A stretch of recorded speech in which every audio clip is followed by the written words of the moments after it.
pues Luis Felipe, eres hijo de un expresidente que marcó con fuego este país.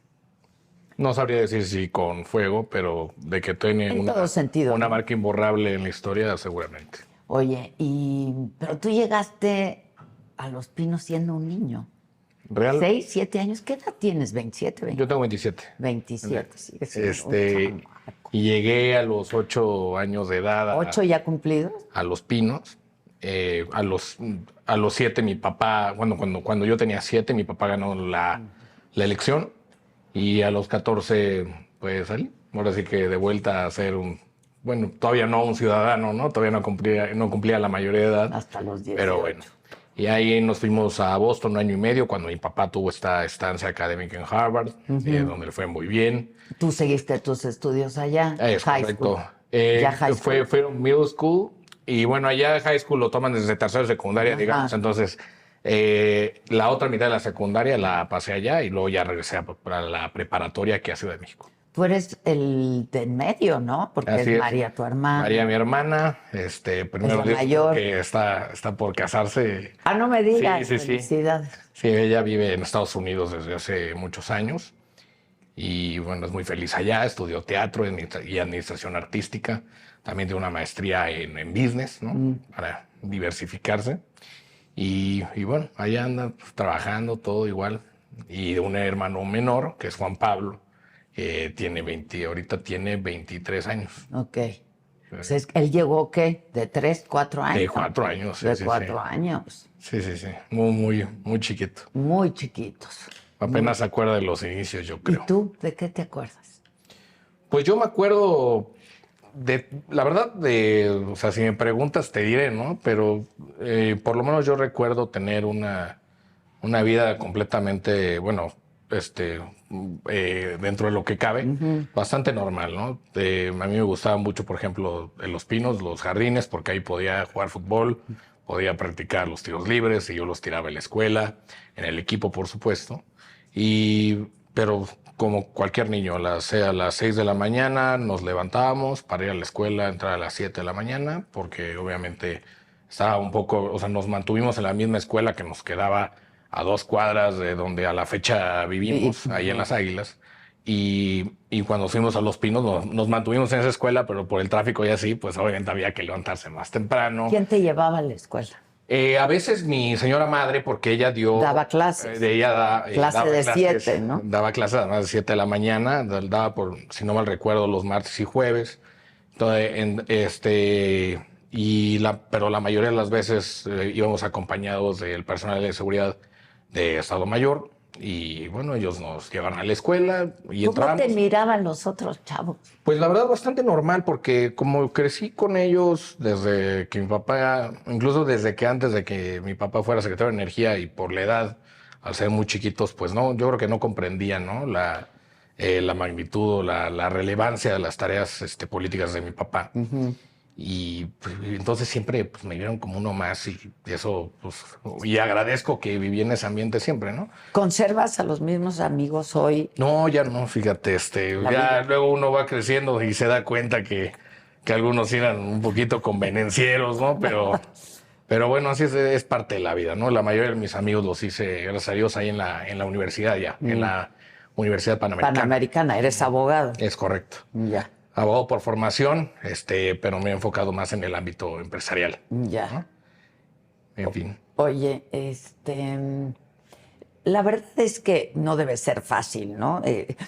Les tocaron años en donde pues eran unos niños, a diferencia quizá de hijos de otros expresidentes. Sí, claro. Ustedes eran muy niños. Y yo me acuerdo que yo pues entrevisté a tu mamá varias veces siendo primera dama, tu papá un par de veces siendo presidente, y un poco los dos me llegaron a decir que ellos querían que ustedes tuvieran una vida lo más cercana a la normalidad, ¿no? Eso es a lo que me refería, de hecho. Sí. Y sí, yo creo que sí lo lograron, porque pues a partir de que poníamos un pie en la escuela, pues no había ni seguridad, ni elementos de Estado Mayor. Obviamente estaban ahí pendientes porque era su trabajo, pero siempre fuera de las instalaciones, en excepciones muy concretas, ¿no? Muy específicas, llegaban a entrar, pero no al salón, no me acompañaban al baño, no. O sea, yo la verdad llevé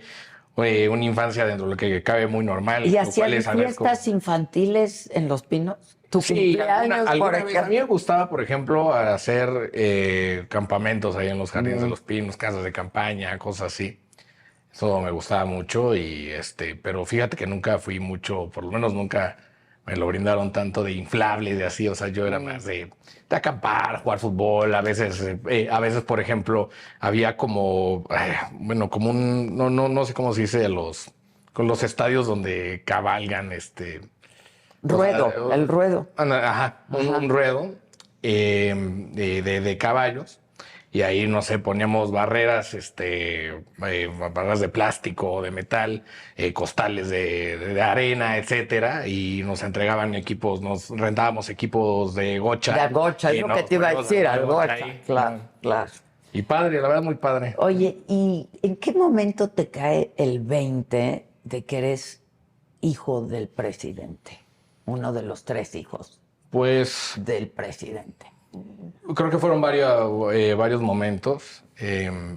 Ahora sí que a la fecha, luego uno llega a no creérsela, pero yo creo que el primer momento fue cuando en la escuela, ya después de que dieron los resultados electorales, ya por ahí del miércoles de esa semana, digamos, me dijeron las maestras, me sacaron del salón y me dijeron, adivina qué acabamos de escuchar en el radio, tu papá es presidente de la República, electo, por supuesto. Felicidades. Y bueno, digamos, ese fue el primer momento que te empieza a caer el Pero 20 de eras que un sí, y de hecho me tocó comprender muchas cosas que mis compañeros no comprendían y quizás no se tardaron en comprender hasta que por lo menos cumplieron la mayoría de edad, que estudiaron o que estudiaron una carrera, ¿no? A mí me tocó manejar información, comprender la situación que vivía el país, saber que a tu papá, que entregas a tu papá al país completamente, por lo menos por 6 años, ¿no? ¿Tuviste un padre ausente esos 6 años? No, la verdad es que para nada, ¿eh? O sea, obviamente llegaron, siempre había épocas donde no lo veías tanto, por la gran tarea que tenía, pero él llegaba apenas a la casa y entraba el papel de papá, ¿eh? Yo, por ejemplo, llegué alguna vez ya sabes, a huevonear ahí en la escuela y pensando que, bueno, pues tiene giras acá, tiene que ir Ni cuenta se ni cuenta, hombre, era el primero en recibir las calificaciones y a ver, cabrón. Ah, Y sí. me tocaban unas regañizas severas. Lo imagino muy exigente a tu papá. Él, la verdad, siempre fue muy, muy estricto. Muy estricto, porque él, híjole, yo, gracias a Dios, también obviamente gracias a los mexicanos, tuve, la verdad, muchas facilidades, una educación en escuela privada, todo. Y a mi papá le tocó que sus padres tuvieron que hacer esfuerzos titánicos porque además eran 5 hijos. Y mi papá, digamos, fue el menor, yo creo que por 8 años. O sea, él de hecho no estaba planeado que fuera a nacer y nació. Y bueno, Fue la chiripa. ve a dónde llegó, ¿no? Y lo que ha logrado. Entonces, él, como en su familia siempre le tocó luchar por estudiar, pues a veces no comer hasta que estuviera satisfecho. Él con mayor razón, reflejó esa exigencia particularmente de su mamá hacia nosotros, ¿no? Por lo menos en la escuela. Ah, era más de su madre que... Y sí, y siempre era más de su mamá. Y siempre nos inculcó que las cosas hay que ganárselas con trabajo y que la escuela, digamos, era el reflejo del esfuerzo que uno tiene que hacer para lograr resultados importantes. Yo nunca estuve al 100% de acuerdo con eso, pero sin duda era Sí, exigente y había que cumplir. Cuando en casa, ¿no? ningún escuincle está 100% de acuerdo con eso. Desde luego, pero le agradezco muchísimo que haya tomado esa actitud y sí, a pesar de los problemas que tenía, de las situaciones que tenía que resolver, siempre tomó el papel de padre en la casa, no como presidente de la República. Pero ¿a poco no se respiraba política y se comía política y se cenaba política? Había discusión. O sea, o Discusiones te políticas explicaba. en ese momento no había, pero sí se respiraba porque pues al final de cuentas a mí me gustaba, por lo menos a mí, preguntarle a mi papá cómo le había ido, qué había sucedido, y entonces te empiezas a empapar de esta información, ¿no? Y además información, digo, no secreta, clasificada ni nada, pero sí privilegiada, ¿no? Porque pues De primera tuve esta escuela, pues tuve una escuela de un gran padre y todo, pero que además era presidente de la República, ¿no? Y eso pues me fue apasionando más y más y más, porque aparte él es muy bueno explicando, ¿no? Entonces hacía analogías, digamos. Es muy didáctico. Es bastante Sí. didáctico, sí. Obviamente tiene un vocabulario muy técnico que también, Había con que el paso de los traducir. años había que traducirlo, hacer analogías.